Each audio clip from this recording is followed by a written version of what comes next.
Welcome to a brand new season of Ink Differently, the podcast that dives into the vibrant world of personalized product decoration. I'm Rhonda, your host and education manager here at Sawgrass. In each episode, I'll be chatting with the amazing minds behind Sawgrass, as well as talented Sawgrass users just like you. Together, we'll uncover inspiring stories, expert tips, and the cutting-edge innovation that makes Sawgrass the industry leader in sublimation printing and customized product design. Whether you're a seasoned pro or just getting started, this season is packed with creativity, community, and game-changing insights you won't want to miss. I know I often say that we are joined by some of my favorite people in the building. Today, we have the honor of being joined by one of my favorite people on the planet, and that is Judith, better known on social media as Lunally. Judith, thank you so much for joining us today. You're welcome. I'm so excited to be here with you. Yeah, thank you. Well, let's start with some get to know you questions, if you're all right with that. Yes, of course. Okay, so these are some this or that questions. Ryan Gosling or Ryan Reynolds? Ryan Gosling. Okay. Summer or winter? Winter. Winter. What do you like about winter? I'm in Texas, so summers are over 100 something degrees, so they're pretty good. Yeah, a nice mild winter, but at least it's a break from the heat. Yes, all right, definitely. Dogs or cats? Both. I love both. Okay. And do you have any pets? I have both, actually. I have 2 dogs and a cat. Okay, nice. Fiction or nonfiction? Nonfiction. Okay. Vacation or staycation? Vacation. I like to explore. Okay. What's your favorite place that you visited? I actually just recently visited Oaxaca, that is southern of Mexico, and I got to try all new foods they haven't tried. I'm from the north of Mexico, so it is really different, the foods that they eat over there than the north. Nice. Mm-hmm. All right. Are you an early bird or a night owl? Early bird. Okay. City or countryside? Countryside. I live actually in the countryside, and I just like not being in the traffic and all that. Yeah, a little more relaxed pace. Yes. Red wine or white wine? Red wine. Okay. Would you rather drive or take public transportation? Definitely drive. Okay. I guess public transportation also depends on where you are. Mm-hmm. Pen or pencil? Pencil, just because I can rewrite what I do. Make some changes, huh? Mm-hmm. All right, notebook or laptop? Notebook, actually. Yeah. I like writing down everything. Notebook?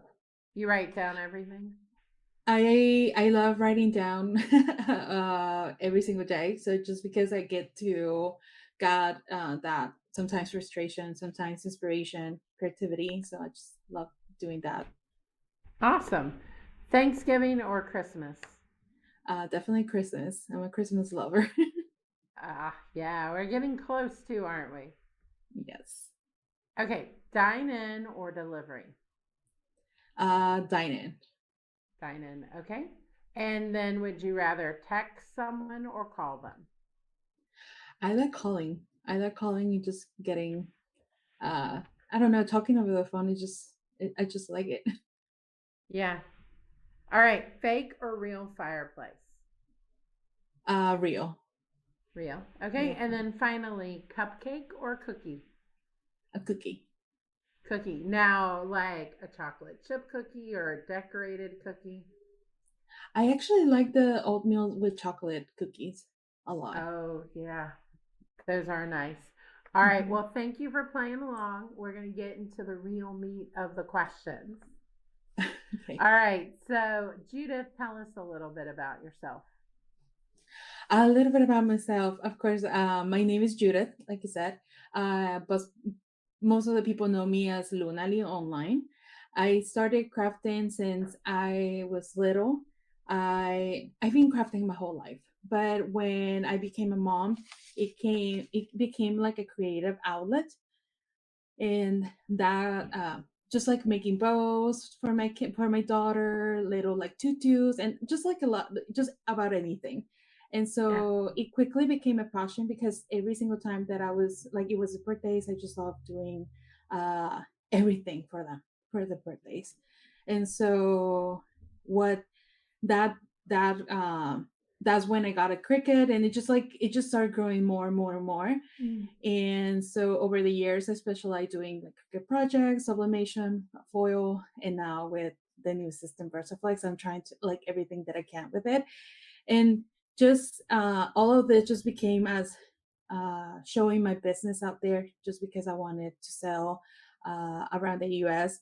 But now it started as that, but now it is, I started beginning like sharing tips, and it just turned into teaching courses, collaboration with brands, helping others to turn their creativity into an income. So my favorite part is building the community where crafters feel supported and inspired. Yeah, it's so great to see that community piece because it's just so fun how you all like inspire each other, how you learn from each other, how you help each other. The community within crafting is just amazing. Yeah. All right, so you said you started crafting as a kid. What kind of things did you make as a kid? What was your favorite things to do? I used to make the little beads. There were like these tiny bits. In Mexico, they're called shakiras.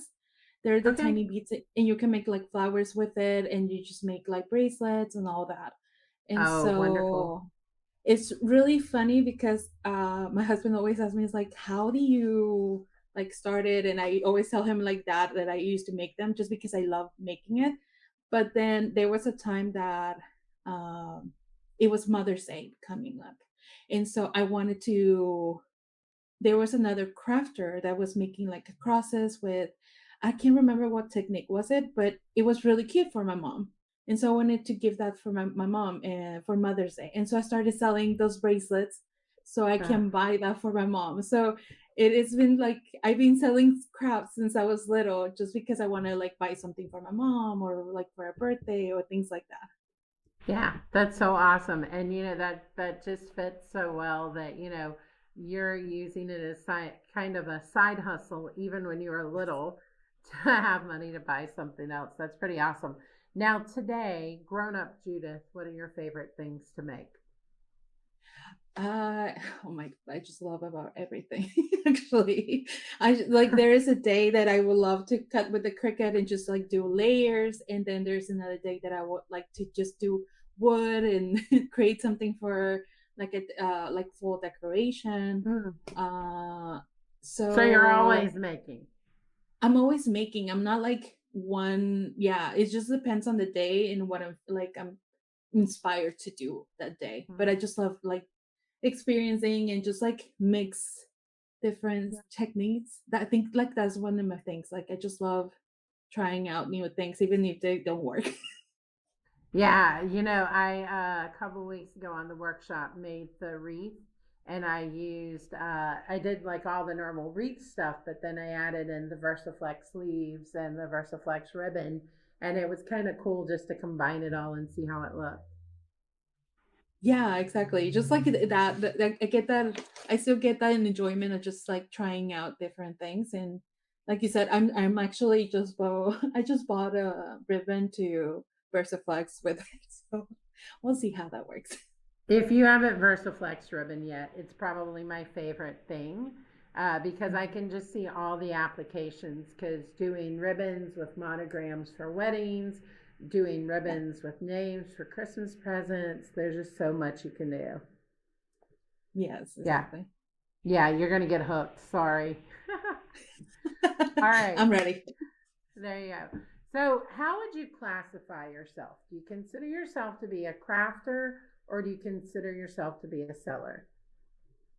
I consider myself both because, like I said, I love crafting, but I'm a crafter at heart. I love it, like I said, experimenting, just do about learning new techniques and just Mhm. making anything beautiful. Just like Yeah. that. It's just awesome that you get to do that. But also I'm a seller and a teacher. I believe creativity has a real value. And for me, crafting is a passion that is it like it is a passion, and selling it is the vehicle that allows me to share the passion and help others see what they can do with it. That's a great way of saying it. And, it is a lot of times for our crafters or hobbyists, selling is that vehicle that allows you to craft more, whether it's to buy your supplies or whatever. But, I think I realized this last week. It's a good way to pay for your equipment. Even if you consider yourself to be more of a hobby or a crafter, you can still sell enough to buy your ink, to buy your supplies, and kind of help Yeah. yourself out. And like Alex Fox said in one of the podcasts, if you're designing something for yourself, you might as well sell it because it's already done. You already Mhm. have the supplies. So go ahead and do that extra step and sell. Yeah. All right. So how easy do you feel it is to sell personalized products, which is most of what sublimation and VersiFlex is? I feel like it is easy, but it's not. It is something because just personalized product, and right now I feel like there is a huge market for it because people love things that feel unique, but at the same time there is a challenge on standing out. It is not just about having the skill, it is about knowing your audience, presenting your product well, and creating a great customer experience. When you do all of this together, I feel like you can sell all your personalized products easily. They practically sell themselves. Yeah. So the hardest part's getting started, finding your little area, finding your niche where you fit in. Mhm. Yeah. Yes. Awesome. What are some suggestions you have for sublimation and VersaFlex products that people can sell? What are some things that you think are good for the market? I feel like for sublimation, it is easy to just make mugs. I feel like that's one of the easiest. And just like the photo frames or anything that is personalized, like anything that can be personalized, or Mhm. even tumblers, Yeah. those are really easy to sell with sublimation and VersaFlex. Of course, it opens just more the market is like wide open because you can do the shirts, you can do the tote bags, you can do Mhm. wood signs. It's just like about what you want to do and just try out new products and see what works. What is the best product that works for your people, and what is visualized as a gift or something that can be used Mhm. daily. Yeah. So yeah.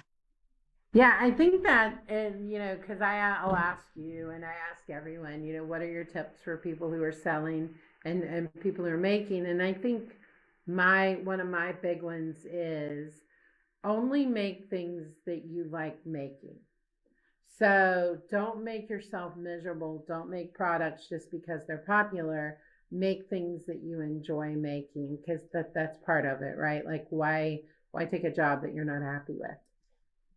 Yeah, or repeat a trend, because sometimes we go with the trends and just try to sell as all of this goes, but it is a trend, so it comes and goes really fast. Yeah. It might work and then it might not. So just try to be yourself and see if it works out, and if not, just see what the market is asking. So Yeah, I've seen so many trends come and go over the years while I worked here. So that's a great point. I mean, a few years ago, everyone was trying to make wine tumblers, and wine tumblers are such a huge thing, but they're not easy. Because they kind of curve, they don't work in a regular press. You had to get the convection oven for them. And then even at that, you had to change the design up so that once it curved, it would work. And so all of that. those aren't easy to do, and it ends up being worse for you. And then of course things go out of trend again. So you stock up. Have you ever done that? Have you ever stocked up on something and then it went out of style? Oh yeah, yeah. I feel like when I started my business and then I tried all social media and then I saw something trending and then I at first I did start selling and then at the end I have like a lot of things just left that I no longer use. So Yeah. uh yeah, that happened. So it is, yeah, that's one of the things. That's why I try to um every single time we talk about this topic, I feel like that's one of the things. Like, yeah, you can do that, like go with a trend and see if it works, but don't don't think that is gonna last long because most of the Yeah. times it won't. I Yeah, think a and so lot of times, and tell me what you think about this, but I think it makes more sense to try to stand out for the topic you're making more so than for the product. So don't try to pick a product that's going to stand out because the product may change, but really try to stand out in what you're doing. Like my daughter ice skates. I can cover ice skating, I can cover hockey, I can do those type of things. You know, you work really well into the Spanish community and things that stand out for that community. And so really finding your niche that way, because it's easier to change your designs than it is to like change your product line. yes. Yeah. All right. So speaking of products, what Mhm. personalized items do you think are going to be big this holiday season? I There's nothing like specific. I just feel like anything that's multifunctional and sentimental at the same time. Because Yeah. if it's something multifunctional, is they're gonna be using it every single day, or they're gonna have it as a core every single day. So like any home decors, any keepsakes, memory books, or anything like like tech wise, like any tech Mhm. accessories, those are Yeah. going to be used a lot. So just anything that is within functional and sentimental, I feel like people are going to be valuing those sustainable and practical items, because it can be reused and there can be shared any single time they'll see it because it is personalized for you. So Yeah, that is a great point. You know, those things that are going to come in handy that are going to be used, that mhm. aren't just decorative, but have a name, have a date, have a place on them, have an image that's special. Yeah, definitely. That's an awesome idea. Mhm. So, what things should sellers keep in mind when deciding what to sell? What are the things they need to consider? I feel like they are the three things that I feel like they should be considered is demand. Mhm. If it's I might say this wrong, profitable, Profitable. Yep. profitable. There you go, Yeah. and the passion. Because, like you said, if you like something and making it is just gonna come out differently. It's not gonna be like like everyone makes it or something that's trending. If you make it with passion, that's gonna be something that you enjoy making, and it's not gonna feel like a chore at the end of the day. Yeah. So, and people can tell that they Yeah. actually can do. And so the demand, of course, that's something that if people are looking for it, you're gonna be able to sell it. Yeah. uh, and and just make sure that you price everything that makes sense for you, your time and your materials. I feel like if you cover those three things, it's gonna be making selling much easier than if you just go blindsided actually. Yeah.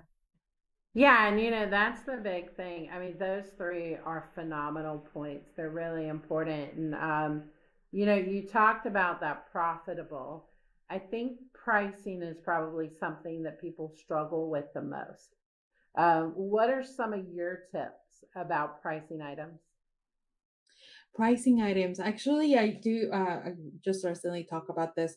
uh sometimes we as crafters, because I used to do this as one of my biggest mistakes or errors that I make as a seller.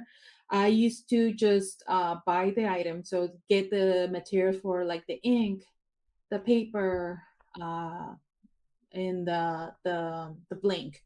So I just count those three, like multiply it by three, and that was it. Yeah. That was one of my biggest mistakes, just because I didn't know. And now it's like, no, you have to consider, if you're gonna, if it's gonna be, uh, if you're gonna profit from this small business, you will have to make sure that you get paid by hour. You also put aside for taxes and all that.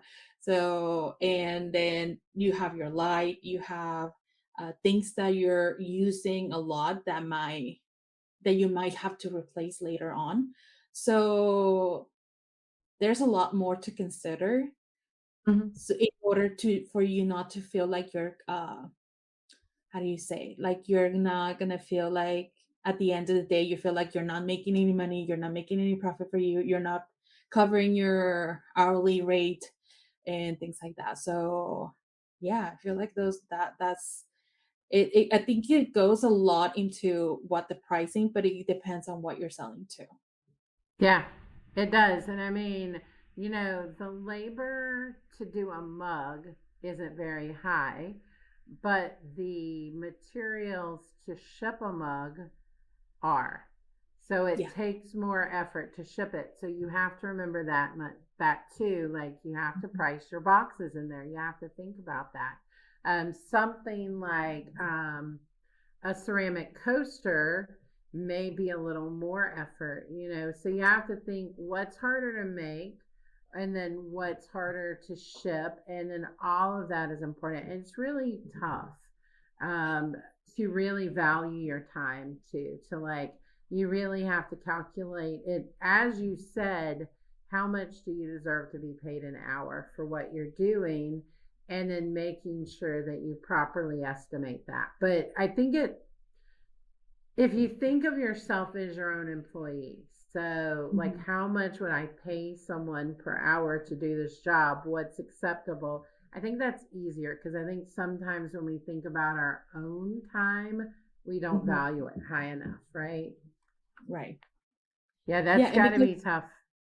yeah, and just because later on you will have to invest if you want to do something else that might work for your market, you will have to invest, and in order to invest, you have to have a profit in your business. Exactly. Yeah, you Mhm. have to be paying yourself. You have to have that profit building to be able to do anything. So, Yeah. if someone is looking to start selling, what tips would you give them? I that's one of my favorite. Like I said, it if you sometimes as crafters we want to get everything. We want to buy the press. We want to buy the mug press. We want to buy there. We want to buy everything because we see that can make you can see the endless things that you can make. Like say with sublimation, with the sawgrass. Uh, that's what I did. I bought a lot of things, but I just did mugs. That was all that I was doing. Or maybe I did like a one shirt or another shirt just time Yeah. to time. And so I say start small and just test your market. Um, we talk about just like recently getting just like a flat press with that and just look into what you can make with it. Just don't look at like what it's like out there, because if you look in Instagram, you're gonna see everything that you can do with it. But if Yeah. you buy a press and you have your printer, let's say like you have your VersiFlex system, you can with those two you can cover a lot. So just look out what you can do with blank. So just starting with that small, you and testing your market, I feel like uh, you're gonna find what your business is gonna be about, and Yeah. then from there you can just invest more, Yeah. uh, and just getting that feedback, because sometimes when you're selling a product that you think, oh no, it's nothing big, it can be your best selling product. So it's better to make a few things than making a lot and not knowing what your market is about. Yeah, exactly. I mean, that starting small is so important. And I know it's something that I always said in the support team was start with what you know will work. Like, if you buy mugs from a dealer and press them with a good press, you're going to be solid. Don't start with the black mugs with the white middle. Don't immediately go, oh, I have Sublijet ink and I don't want to do polyester shirts. Let me figure out a way to do cotton. Or start with what you know works, build your foundation, and then add to it. And I think you raise a good point. If you want to do mugs and tumblers, get a mug and tumbler press and do that. Get really good at it and then expand. Same thing if you're getting a flat press, maybe start with just metal items, or maybe just start with the t-shirts and then build from there. But find something that you can kind of like get really good at and then build. Yeah, because when you start learning all of this, you also run into a lot of try and error. So it's better to get really good at making something and not having a lot of, how do you call it, when you have a lot of products that don't work because you made it wrong, or you're learning about the fading and you're learning about a lot of things. So it's just easier to start small. A lot of oops. You don't want a lot of Yes. oops, a lot of wasted product. Yeah. So now's really the time to start selling for the holidays. What are some of the steps sellers should be taking now to be successful as you get closer to the holidays? Yes, this is the season to start planning. Planning makes all the difference. I've been saying since July. There's a lot of people that are like, "Why now?" I'm like, I just love the Christmas in July because it gets you to think about it. And if you're a crafter and you're selling, just like starting the planning and just taking your time and not doing rushly and then not being able to sell just because it is a high season. I feel like planning it is your best. Uh, you can benefit from having time and plan all of it. So right now, just like picking up your holiday products lineup, whatever you want to make for the season, order supplies to avoid any like shipping delays and all that, um, and create the samples and just create a catalog of what you want to sell. Those are the things, and also deadlines, because with the holiday season, especially if you ship anything, I always say like November is the last day I ship things, or December 5th, because after December 5th, it just goes crazy. And so there might be times that you might not get your product. So just setting that boundary, having a deadline, it also gives the customer that peace of mind that you're gonna get your product in time and you're gonna get it by Christmas. It is good customer service. Yeah, it is. I mean, it goes against the whole, the customer is always right. But if you're rushing at the end, you're going to run out of time to do the things you need to do for the holidays. But also, you're more likely to make mistakes. And if you do make a mistake, it's going to be harder to get replacement product in. So you're just hurting yourself and the customer ultimately if you do try to push those deadlines or change those deadlines. Yeah, and I feel like if the earlier you prepare, it's gonna be the more sales that you're gonna have, and also your sanity, just because it is a high season, it gets crazy. So Yeah, definitely. So, what are some tips you have for keeping your workspace and product storage organized during the holiday selling season? I feel like bins and labels always help me a lot. Just bins and just organize those in bins of what needs to be make, or what, like if I have a mug that I need to make, if it's sublimation, I'll just put like the print inside, or just organize it and then just turn on the tumbler and just do all the mugs at the same time. So just Mhm. having that, I feel like it is hard to say like one way because everyone is different. So if you have like try to just organize your orders as if they need to be pressed, if they need to be shipped, and just having bins and labels, I feel like that's one of the common things that will help you not go crazy during Yeah. this loader season. Creating a process, creating a system, having a way you do things is so important. No matter whether you're doing 5 orders or 500 orders, you have Mhm. to have some sort of flow or things are going to get confused.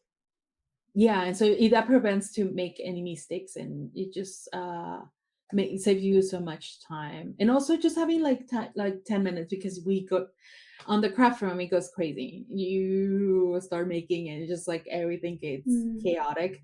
But just having like 10 minutes a day, or maybe twice a day, to get those 10 minutes and just start cleaning up as much as you can, that will help that too. Yeah. So, as far as orders, how do you suggest that sellers organize their orders? Do you have any software programs you'd recommend? I actually just mainly use like a spreadsheet. That's one of the things that I the Google Sheets. They're one of the things that you can have it on on your computer, and you can have it on your phone, and you can have it on your tablet, so you can have it anywhere. So last week, I the power went out. So it is a good thing to, if you go out, or like if the power goes out, well, I have my phone. I can check it on my phone and keep going what I have. So Yeah. having a spreadsheet that you can look anywhere, I feel like that's one of the things that I love, to just keep track of customers, products, and payments, and when they're due, or where or when they need to be shipped. Ah, yeah, very good. I actually did a really large order last week. It was a donation. It was 80 clipboards, and I ended up missing 4. So even though I thought I had a system, I thought I was writing everything down correctly, I thought I was marking it off, I still missed some. And so that's what happens if you're not completely organized. Yes, it will All bring right. you more mistakes on the way. It will. Yeah, and organization is one way to definitely keep from having that issue. So perfect. All right. So, what are some things that you think are important for sellers to do that they may not think about? So, what are those things that you think people miss? Like I said, the time. I feel like never undervalue your time. I feel like, yeah, the material and the percentage of profit, those are good things, but I feel like not enough crafters take a of like, they don't think about paying themselves hourly, depending Yeah. on what they're making. So they only charge the materials, end up like they end up like burning out because they Yeah. don't see the profit. That's, I feel like that's one of the main things, and everyone would tell me that their business is not growing or anything. It's just because they're not taking account of several things. So just paying yourself hourly, Yeah. having an hourly rate, it will help a lot. And people are not just paying for the products; they're paying for your creativity, your time, and your service. Mhm. Yeah, I think that's one of the biggest things because I know there's a lot of crafters who don't consider themselves to be a business or they don't consider them to be a salesperson.